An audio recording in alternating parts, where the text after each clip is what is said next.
Now we will discuss important points about escape velocity. First point, VE doesn't depend on the mass of body and angle or direction of projection. That means यदि आपने एक earth surface से किसी body को throw किया और आपसे पूछा गया कि एस्केप वेलोसिटी बताइए, और उसमें दो केस दिए, एक बार एक लाइट मास को, एक बार एक हैवियर मास को, तो वो मास पर डिपेंड नहीं करता। सिंस हमारा फॉर्मूला था VE इक्वल्स टू, तीन फॉर्मूलेस थे, तीनों फॉर्मूलेस में स्मॉल m नहीं आ रहा था, जो मास आ रहा था वो अर्थ का मास था। दैट मीन VE m की किसी भी पावर पर डिपेंड नहीं करता। Second, VE at earth surface 11.2 kilometre per second.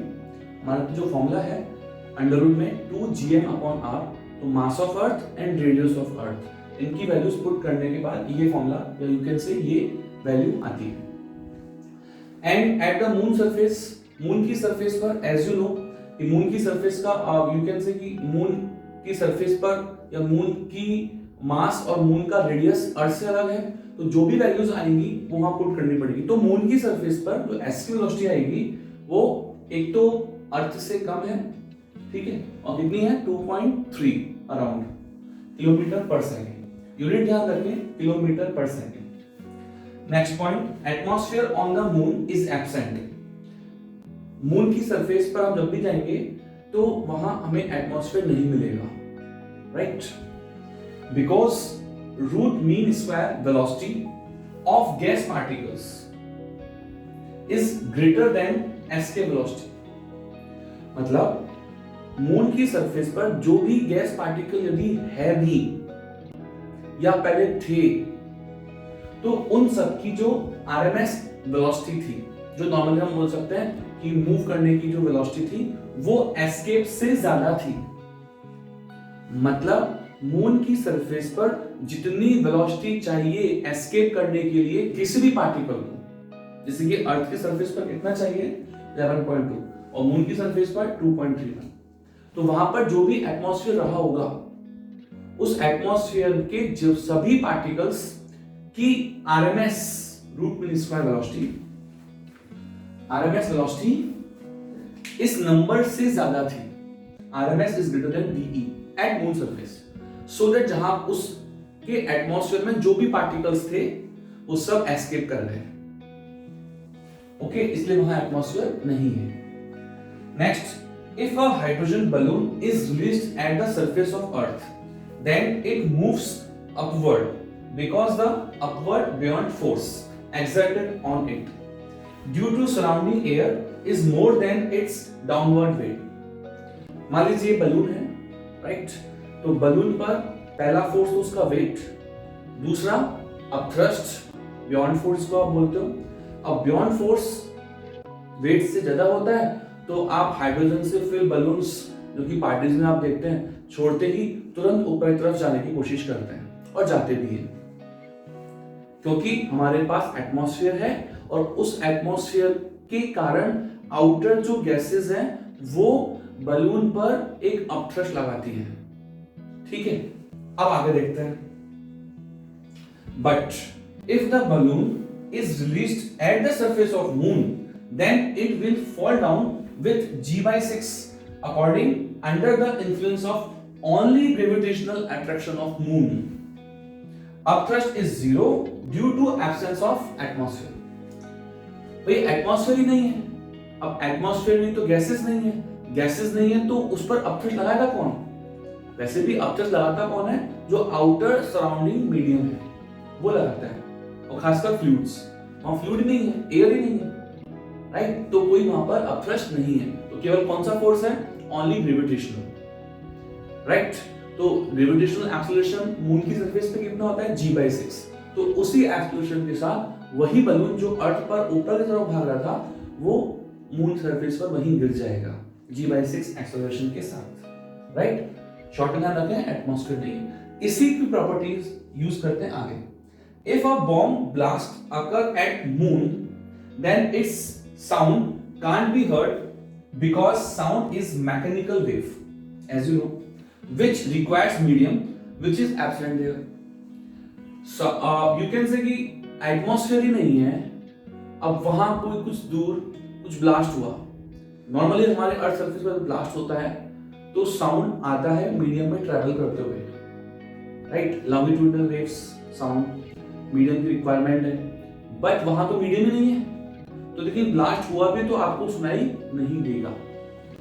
Okay, अब एक पॉइंट और है, उसको भी डिस्कस कर लेते हैं।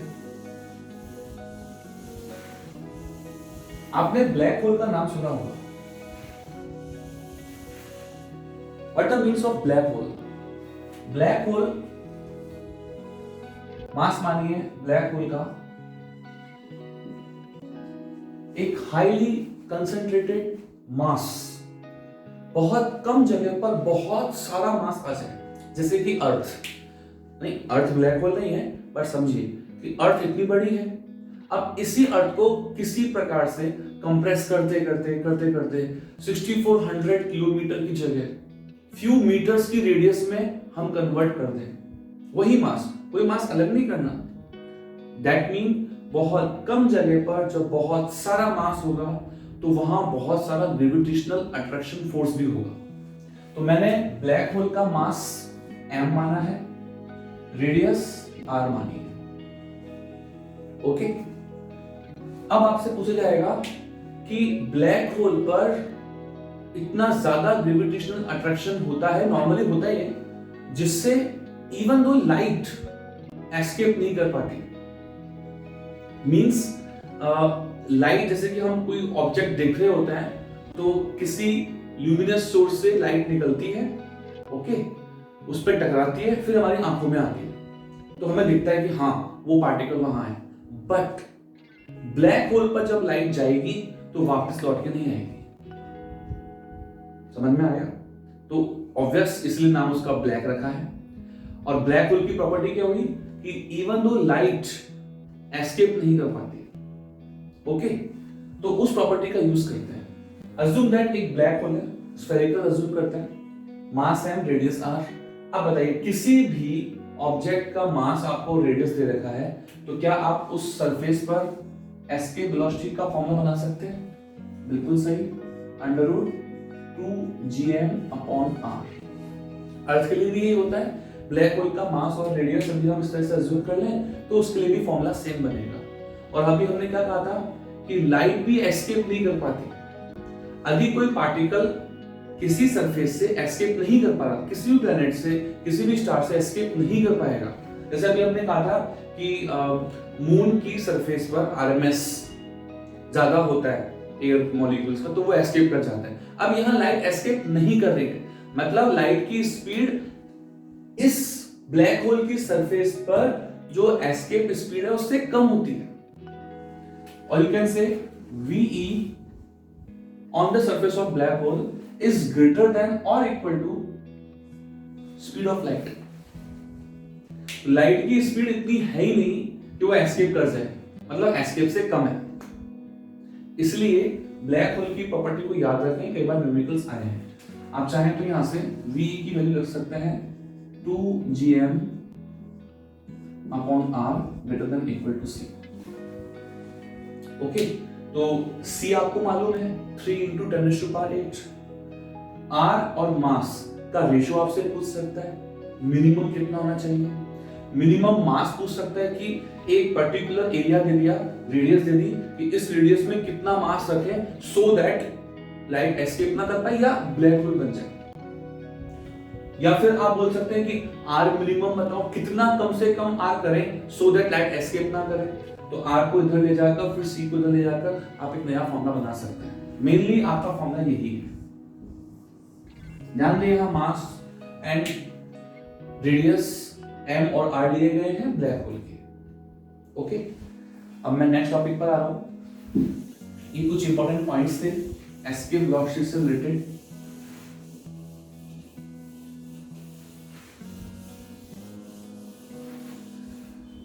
कभी कभी ये क्वेश्चन अराइज होता है दैट कि यदि आप अर्थ सरफेस पर किसी पार्टिकल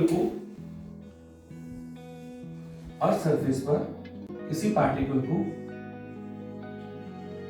थ्रो करें, प्रोजेक्ट करें, but greater than escape speed. मान लीजिए किसी भी प्लेनेट की रेडियस r है और उसका मास m है, तो ऑब्वियस एस्केप के बराबर यदि देते स्पीड तो वो तो इंफिनिटी पर पहुंच ही जाता, एट इंफिनिटी, राइट। बट आपने तो स्पीड ज्यादा दी है, ओके। यदि आपने स्पीड ज्यादा दी है तो ऑब्वियस वो इंफिनिटी पे पहुंचेगा, और जनरली हम बोलते हैं कि भाई एस्केप के बराबर स्पीड दोगे तो वो इंफिनिटी पर जस्ट रीच करेगा, मतलब वहां वेलोसिटी जीरो मान सकते हैं। लेकिन अब नहीं, यदि इससे ज्यादा वेलोसिटी दोगे तो इंफिनिटी पर जाकर कुछ ना कुछ स्पीड होगी, और वही आपसे पूछा गया है। Find the speed, you can say next point है, at infinity when the projected particle having speed greater than escape speed at a particular surface of planet having mass m and radius r। Okay, तो मुझे v infinity find out करनी है, m r like you can say दे रखे हैं। Even तो ऐसा भी हो सकता है कि आपको s के वेलोसिटी के टर्म्स में आंसर पूछे, जैसे since according to mechanical energy conservation, right, k surface plus u surface, surface पर कितना कितना पोटेंशियल और काइनेटिक एनर्जी है, which must be equal to k infinity plus u infinity। एक तरह का एनर्जी कंजर्वेशन कर दिया। k सरफेस पर कितना था, half mv square, where v is greater than vs, right, plus potential energy at surface minus gmm upon capital R, capital M mass of that planet, you can say अर्थ भी हो सकती है, और r उस planet का radius.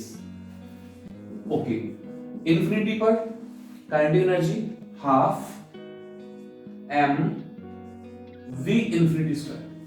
Normally जब हम s के वेलोसिटी का फॉर्मूला डिराइव करते हैं तब हम जीरो लेते हैं, बट यहाँ जीरो नहीं लेना है, वही स्पीड आपसे पूछी गई। बट इंफिनिटी पर पोटेंशियल वो जीरो ही होगा, right, minus G M M upon R, R बहुत बड़ा है, राइट, सेंटर से इंफिनिटी, तो जब डिवाइड करोगे इंफिनिटी का तो जीरो आएगा। डायरेक्टली आप याद कर सकते हैं कि इंफिनिटी का potential energy two particle system में जीरो। नाउ अब इस पार्टिकल को, इस इक्वेशन को सॉल्व कर लीजिए। ध्यान दीजिए, v इंफिनिटी का स्क्वायर, m मैंने पूरे में से हटा दिया, हाफ हटाने के लिए पूरी इक्वेशन को 2 से मल्टीप्लाई कर लिया, इक्वल्स टू 2 से मल्टीप्लाई करेंगे तो 2 कट जाएगा, v square minus 2gm upon r। या तो आपको मास और रेडियस दे रखा होगा, और नहीं भी दे, कभी कभी होता है कि सिंस आपको एस्केप स्पीड गिवन होती है कि इतनी एस्केप स्पीड है, लाइक 11.2, और आपको दे दिया 11.3, 12.3, 13, 14, 15, देन व्हाट विल हैपन, तो v इंफिनिटी आएगा। तो आप ऐसा कर सकते हैं कि इस टर्म की जगह आप ve का फॉर्मूला बना सकते हैं, जैसे सिंस v कितना होता है, √2gm अपॉन r होता है, तो बताइए 2gm/r की जगह मैं ve का स्क्वायर लिख सकता हूं ना, बस ये ध्यान रखिए। Therefore implies that v infinity equals to v square minus ve का होल स्क्वायर, यहां से स्क्वायर इधर जाएगा तो अंडर में कन्वर्ट हो जाएगा। इस फॉर्मूले को याद रखें, ओके। जो भी आपने स्पीड दी उसका स्क्वायर करें, माइनस जो भी एस्केप स्पीड है उसका स्क्वायर करके डिफरेंस लेकर और अंडर ले लो, तो आपको इंफिनिटी पर स्पीड आ जाएगी। नेक्स्ट, इसी में यदि मैं आपसे बोलूं कि यदि आपने किसी पार्टिकल को थ्रो किया with k times of ve, समझ रहे हैं, k टाइम्स ऑफ ve। अब कई लोग पूछते हैं sir k what is k, obvious एक कांस्टेंट है। यदि k की वैल्यू 1 से बड़ी हुई तो आप अभी जो हमने फॉर्मूला बनाया वैसा ही क्वेश्चन आपसे पूछा जाएगा कि इंफिनिटी पर बताइए स्पीड कितनी है। बट यदि here k is less than 1, that mean आपने एस्केप स्पीड के बराबर या उससे ज्यादा नहीं फेंका है किसी पार्टिकल को, आपने उससे कम ही रखा है, v की वैल्यू v से कम आएगी क्योंकि k की वैल्यू 1 से कम है, ओके। वैल्यू आपने 10 किलोमीटर पर सेकंड की स्पीड से थ्रो किया, जबकि एस्केप कितना होता है 11.2। Okay, then what will happen, obviously वो इंफिनिटी पर नहीं पहुंच पाएगा क्योंकि एस्केप के बराबर है ही नहीं। तो आप थ्रो करोगे तो एक पर्टिकुलर हाइट तक जाएगा। तो अर्थ सरफेस से और यू कैन से किसी भी प्लेनेट की सरफेस से आपसे पूछा जाएगा कि वो कितनी हाइट तक पहुंचा, h equals to question mark, right. Obvious जब वो हाईएस्ट हाइट पर पहुंच जाएगा तो वहां पर स्पीड कितनी होगी, 0। ओके, ये बात ध्यान रखें, बस स्पीड आप 0 रखें कि हाईएस्ट हाइट पर कितना होने वाला है। इसको मैं ले लेता हूं f, फाइनल पोजीशन, इसको लेता हूं मैं i, सरफेस पर इनिशियल पोजीशन। अगेन हम आपसे पूछ जाएगा हाइट निकालना है, या तो आप मैकेनिकल एनर्जी कंजर्वेशन से कर लीजिए, लेकिन आपको याद होना चाहिए कि हम ये पहले काम कर चुके हैं और हमने एक हाइट का फॉर्मूला बनाया था कि अर्थ की सरफेस से किसी पार्टिकल को प्रोजेक्ट करें एक पर्टिकुलर स्पीड के साथ तो कितनी हाइट तक जाएगा। तो h का फॉर्मूला याद कीजिए क्या था, v² upon 2g minus v² r, right. Since v equals to kve और ve का फॉर्मूला क्या होता है, बिल्कुल सही, √2gr। फिर लोग पूछेंगे सर यहाँ पर आपने ये वाला फॉर्मूला क्यों लिखा, वो 2gm/r वाला फॉर्मूला क्यों लिखा। आप ध्यान से देखिए कि यहाँ पर 2g नीचे आ रहा है, तो जब आप in terms of gravitational acceleration that means small g की टर्म्स में फॉर्मूला बनाएंगे ve का, राइट, v था ना, k टाइम्स ऑफ v, तो v का फॉर्मूला स्मॉल g की टर्म्स में बनाएंगे तो कुछ ना कुछ कैंसिल आउट होने वाला होगा, राइट।